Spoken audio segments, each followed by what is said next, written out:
Asia cup 2024 తొలి సెమీఫైనల్లో బంగ్లాదేశ్తో జరిగిన మ్యాచ్లో ఆల్రౌండ్ ప్రదర్శనతో టీమిండియా ఘన విజయాన్ని సాధించింది.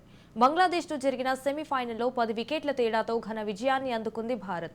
టాస్ గెలిచి తొలుత బ్యాటింగ్ చేసిన బంగ్లాదేశ్ మహిళా జట్టు నిర్ణీత 20 ఓవర్లలో 8 వికెట్లు కోల్పోయి 80 పరుగులు చేసింది. దీంతో భారత జట్టు ఫైనల్కు చేరుకుని మరో రికార్డును సృష్టించింది. ఆసియా కప్ 2024లో భారత మహిళా క్రికెట్ జట్టు జైత్ర యాత్ర కొనసాగుతోంది. వరుస విజయాలతో భారత జట్టు ఐసీసీ ట్రోఫీని అందుకోవడానికి ఒక్క అడుగు దూరంలో నిలిచింది.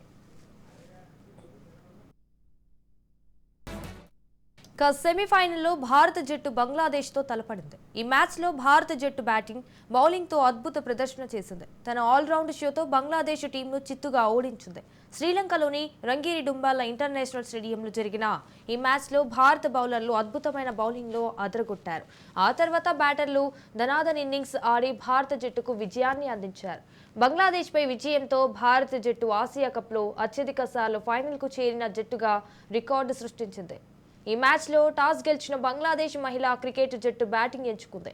తొలుత బ్యాటింగ్ నిర్ణయం బంగ్లాదేశ్కు భారీ షాక్ ఇచ్చింది. ఆట ఆరంభం నుంచే భారత బౌలర్లు సూపర్ బౌలింగ్ వరుసగా వికెట్లు తీసుకున్నారు.